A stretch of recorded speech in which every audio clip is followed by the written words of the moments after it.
Dr. Royal Raymond Rife was an American inventor and early exponent of high magnification, time-lapse cinematography.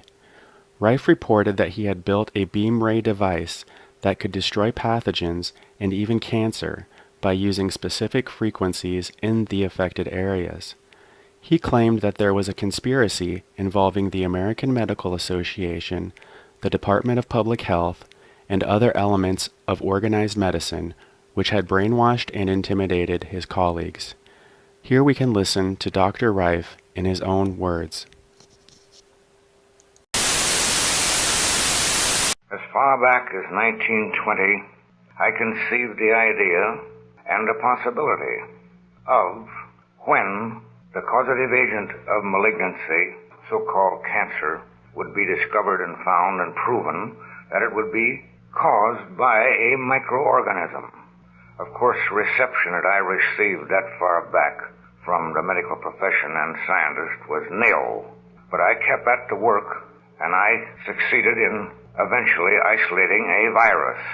First, I began sectioning tissues of every known type of malignancy. I sectioned over 20,000 of those, cut them down with a special microtome to very thin. Some of them were only a micron in thickness. I studied those under the microscope, and I eventually built my first high-powered microscope for the purpose of analyzing and checking those sections. The only result that I obtained over all those years was I succeeded in developing a very excellent technique of tissue preparation, but I never found an organism that I could say was the causative agent of malignancy. I went through with this, and then I developed other instruments of greater amplitude of magnification than the old original number one, which was very lacking in resolution beyond about 8,000 or 9,000 times. It was a lens microscope, and all of the air was excluded from the body and replaced with glycerin. The lenses were homogeneous with glycerin all the way through the whole thing, and the result was that in allowing the rays to separate and not cross in the interference band of reflection, such as they do in the ordinary standard tube of the regular research microscope, we held them apart, we separated them, and then brought them back together and picked them up again at a needle point. But, as I say, the resolution of this instrument beyond about anywhere from 9 to 10,000 times dropped off decidedly rapidly. We could go up on some occasions, on some preparations, up to 17,000 times, but we didn't consider the resolution anything out of the ordinary beyond about 8 or 9 or 10,000 times, depending entirely upon the specimen we were examining. With the results that those tissues gained us absolutely nothing. And as I say, I built other microscopes beyond this one. But that instrument we used up until 1931. With that instrument, Arthur Kendall and I, working jointly in the Pasadena General Hospital, succeeded in isolating what we classify the first filterable form of bacteria ever seen. It was isolated from the Bacillus typhosus from cultures that Dr. Kendall brought from his laboratory in Northwestern University in Chicago. And we succeeded definitely in isolating a filterable form of that bacteria. Now, these filterable forms are very minute in size. The smallest of all is the one from the BX, which we isolate from cancer. We have never made a positive claim that that is the causative agent of cancer. But that is the smallest, and is less than a 1/20th of a micron in dimension and highly motile. We succeeded in isolating this organism, this BX, using a Kendall media. It's known as Kendall media. It's made of a desiccated pig intestine, dehydrated down where it requires about 10 gallons of the original raw gut when it's desiccated, and run through the extractor and dehydrated to make about 1 pound of the original material. Now that is placed in a tube.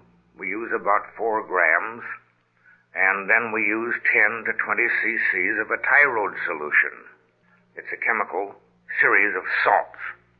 Now that is what Kendall used for the isolation or bringing out this Bacillus typhosus in the filterable state, which is published in the Californian Western Medicine in 1931, our joint report on that. Now these organisms, again, before we go farther, they cannot be stained with the aniline or acid dye stains that's used in the ordinary technique and method of staining tissue sections or even bacteria. Now those organisms are so minute and so delicate that they have to be stained with a frequency of light. Now after we built our first high-powered microscope, we had to build an illuminant unit to be able to see these different types of organisms and different types of tissue also. So we had to build this particular unit. We built a unit which I have a patent on, a special lamp that will produce 2,000 candle power on a needle point a beam where it comes through the condenser. But between this source of illumination and the so-called substage condenser, we have a pair. On the universal microscope we have 4, but we use a pair of rotating wedge-shaped quartz prism. They're circular and they're wedge-shaped. And by rotating those, we bend the beam of light, that what we term the neutral or core beam of the illuminant unit, at different angles of incidence, so that it strikes the object under examination at different angles of refraction. There we see these particles at a different refractive index, and every one of them is entirely different. For instance, we find that the Bacillus typhosus, in its filterable state, is a beautiful turquoise blue body. We see them swimming through the field. They're highly motile. And incidentally, if the organism, the bacteria, is a motile bacteria, in most instances the virus will be motile or highly motile, and vice versa. The suppression of advanced technology is nothing new. From 1945 to 1959, Operation Paperclip was a secret program in which 1,600 German scientists, engineers, and technicians, such as Werner von Braun and his V-2 rocket team, were taken to America. Many of these geniuses were former members of the National Socialist Party in Germany. The primary purpose of Operation Paperclip was to gain a U.S. military advantage in the Soviet-American Cold War and space race.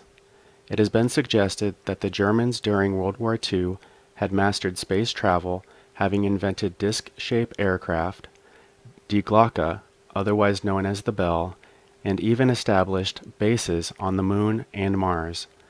There has also been rumors of a breakaway German civilization thriving beneath Antarctica. Thank you for watching this video. Please remember to like and subscribe, and please donate to my Patreon account. There are many more videos on the way.